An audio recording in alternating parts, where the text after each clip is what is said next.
Voici donc comment faire du publi-postage pour faire plusieurs copies d'un même travail. Tel que mentionné dans l'article, premièrement, il faut avoir déjà nos énoncés sous la main ou qu'on a travaillé. Moi, je vais travailler l'énoncé 1 et l'énoncé 2 qui sont ici. J'ai mis en gras les chiffres, les nombres qui m'intéressent de changer. Je m'en vais dans mon document Excel. Encore là, moi, je trouve ça pratique de mettre des noms significatifs, des mots significatifs. Donc, je vais faire une première colonne pour le nom de l'élève, le nombre de moutons, XXX poules de plus. Vous allez comprendre pourquoi je mets XXX, YYY, etc. Donc, je commence avec 20 moutons. C'est pourquoi 20? Parce que ça me tente, il n'y a pas de raison de plus que ça. Dans l'énoncé, on disait qu'il y avait 10 poules de plus que le double des moutons. Donc, on met notre 10 ici. Et ici, on va se servir du logiciel Excel. On va rentrer Y est égal à 2 fois le nombre de moutons plus le nombre de poules. Et j'utilise vraiment les cellules C2 et D2 pour sauver du temps. Dans les vaches de moins, on disait qu'il y avait 5 vaches de moins que le triple des moutons. Donc, on va faire la même chose ici. On va écrire égal le triple des moutons. Bon, là, ça n'a pas fonctionné. On recommence. Fois le triple des moutons, moins le nombre de vaches qu'on avait. Ça nous donne 55. Et finalement, on veut calculer le nombre total d'animaux. On va venir mettre notre égal. 20 plus 50 plus 55, mais j'utilise toujours la cellule C2, E2 et G2.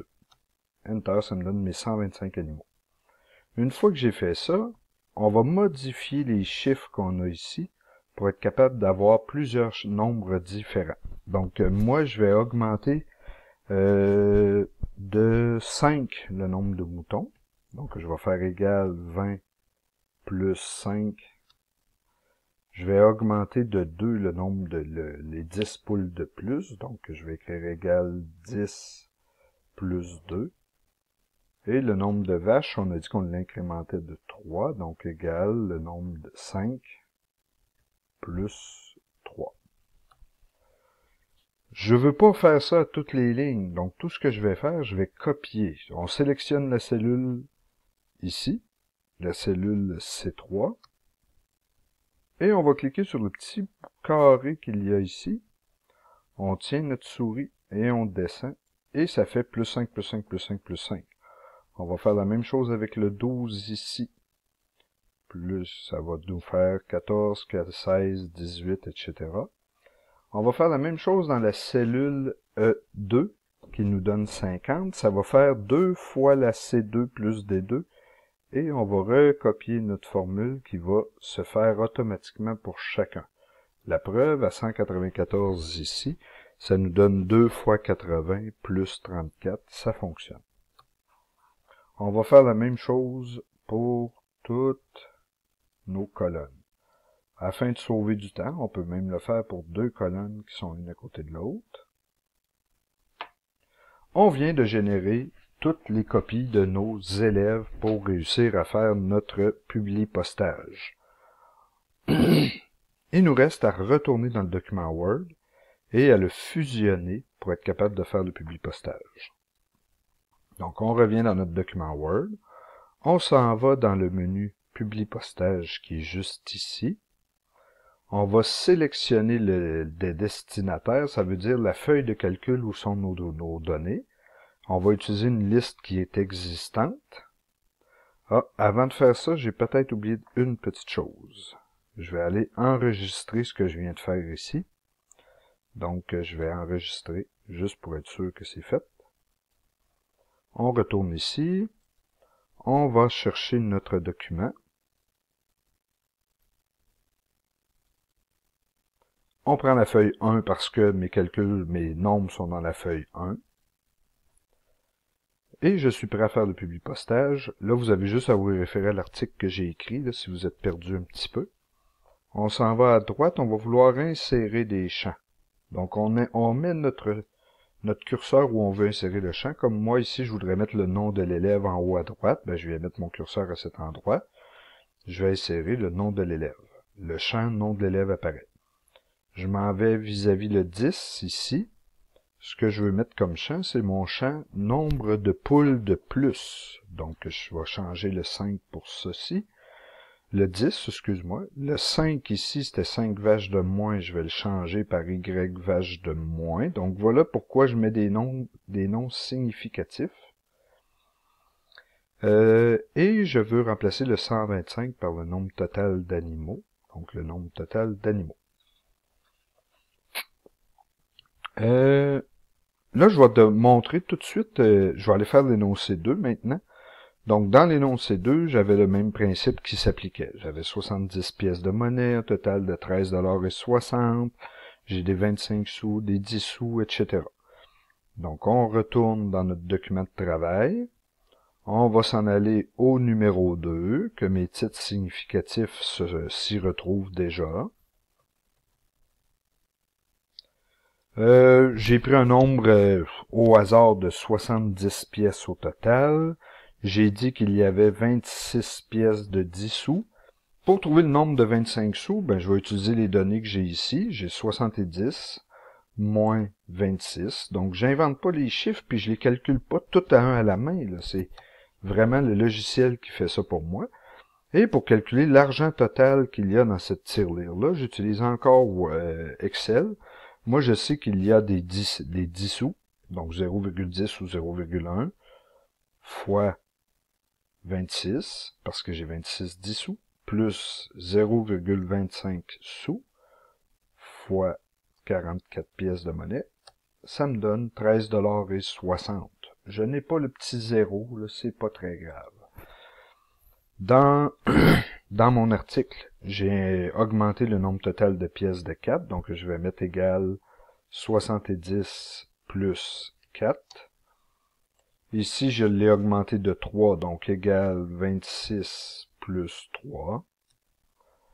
Et pour tout le restant, je n'ai rien à changer parce que j'ai seulement à copier la formule qui est ici. Ça va me donner le nombre de 25 sous qu'il y a. Et le montant total de cette nouvelle tirelire-là est de 14,15 $.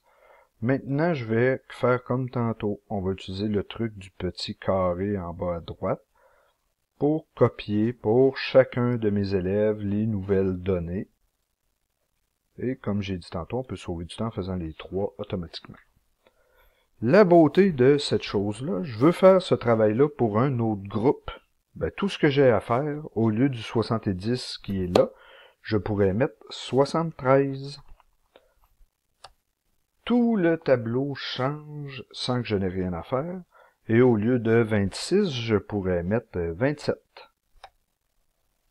Puis je viens d'avoir une nouvelle série de données. Donc là, je reviens avec mes données de départ. Je suis prêt à faire mon publi-postage pour ce numéro-là aussi. On retourne dans notre document Word. Nous, on veut mettre le 70 pièces ici. Donc, on s'en va dans Insérer un champ de fusion. Le nombre total de pièces. Le montant de 13,60 $. Je vais mettre l'argent total. Je suis prêt à fusionner. Avant de fusionner et de terminer tout le travail, je vais regarder qu'est-ce que ça me donne comme aperçu. Donc, je vais cliquer sur Aperçu des résultats. Ici, il y a le nom de l'élève qui a changé, mais j'ai oublié de faire une petite chose. Il faut aller mettre le nom de chacun de nos élèves. Donc là, vous pouvez copier-coller votre liste d'élèves. Nous, chez nous, c'est GPI que nous utilisons, donc ou le portail que vous prenez.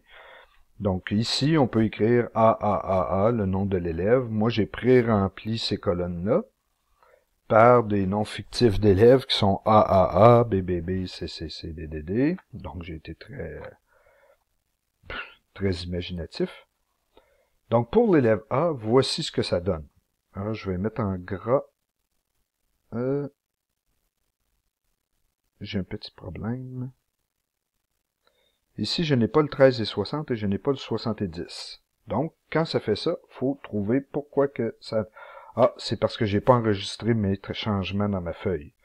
Donc, je vais aller enregistrer mes changements dans ma feuille de Excel.